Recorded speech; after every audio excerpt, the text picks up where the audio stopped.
My name's Dave, and welcome to the Points of Articulation, and today we're looking at the Batman Forever Batmobile.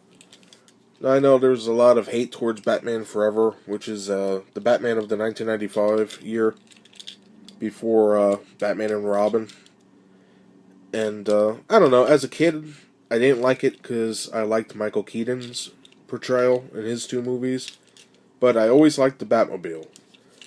So, just like before, we'll go over the mold, the paint, and then that's basically it. So let's get started.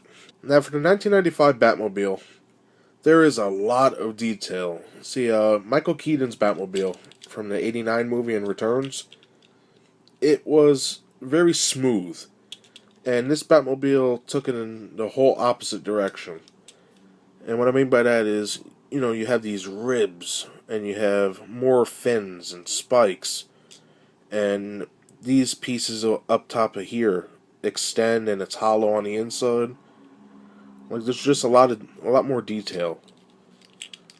So the bottom, just like the other Batmobile from '89, just molded plastic with all the little tubes and whatnot, mufflers or whatever.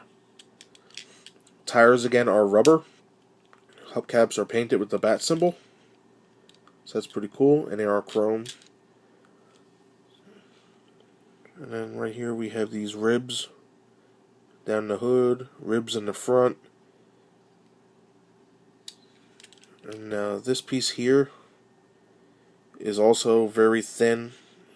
Like the interior, like you can see right through it. So there's a lot of struts and whatnot holding it together. And on the side, and again, molded detail. And on the inside we have our ribs. And inside of this is an actual chrome, like, just think of it like a chrome hot dog or whatever. And it's just sitting in there, and the whole body sits on top of that. So you see chrome all through it. It's a pretty neat effect. Then we come up to this wheel, again molded plastic, going up towards the fin. And the fin's pretty cool.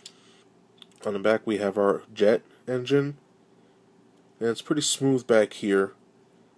Then we have our long spike, another fin here, and it's the same as the other side. And for the top, we have our ribs that go down the hood.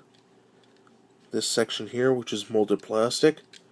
And then just like the '89 Batmobile, it has a canopy with very see-through plastic for the windows.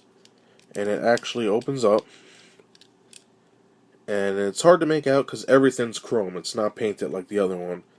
But we have our steering wheel, controls, 2 seats. See, 1, 2. And that's all one piece connected to the engine. Like I said, it's just one big piece of chrome in the center. You can see through there. So that shuts there. And mine's a little tight. I don't want to break it.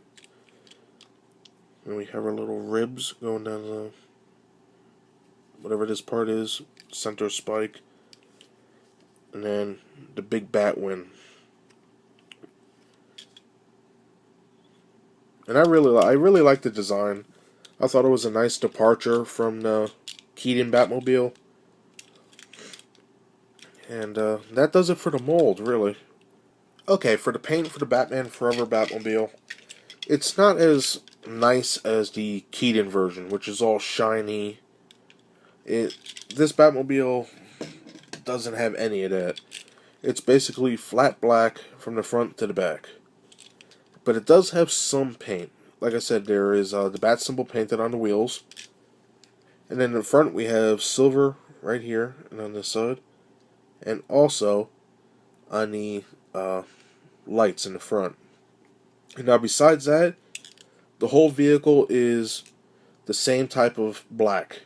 Like, it's all molded plastic. There's no paint. Like, I guess you could count the chrome as paint. Like, I never broke any of these to find out if it's painted plastic, but let's just say it is, because usually they'll coat the plastic with that mirrored finish and then call it a day. And that goes, like I mentioned, all the way through, from here all the way to the front. And that's the only detail this has going for it paint-wise, that when you move this, like I mentioned before, it has all these ribs. And I keep calling them that because that's what it looks like. And what the ribs do is when you move it, you see through, and I guess they're trying to say it's the engine or the interior of the Batmobile, which is this chrome. And that's all it has going for it. The paint detail just isn't here. With this Batmobile, it's all about the sculpt and mold and just looking neat. So, this Batmobile measures almost the same length as Michael Keaton's Batmobile. And it's, with the fin, exactly 5 inches. Like on my phone, it's showing more. There we go. Exactly 5 inches from the tip to the fin. If you don't count that, it's about 4.5. So it's a nice size. And when I put it next to the other Batmobile, they do look good together. It's like the evolution. And once you have them all together, it's nice. It's a cool little collection. So that was my review of the Batman Forever Batmobile by Hot Wheels. I hope you enjoyed the video, and I'll see you next time.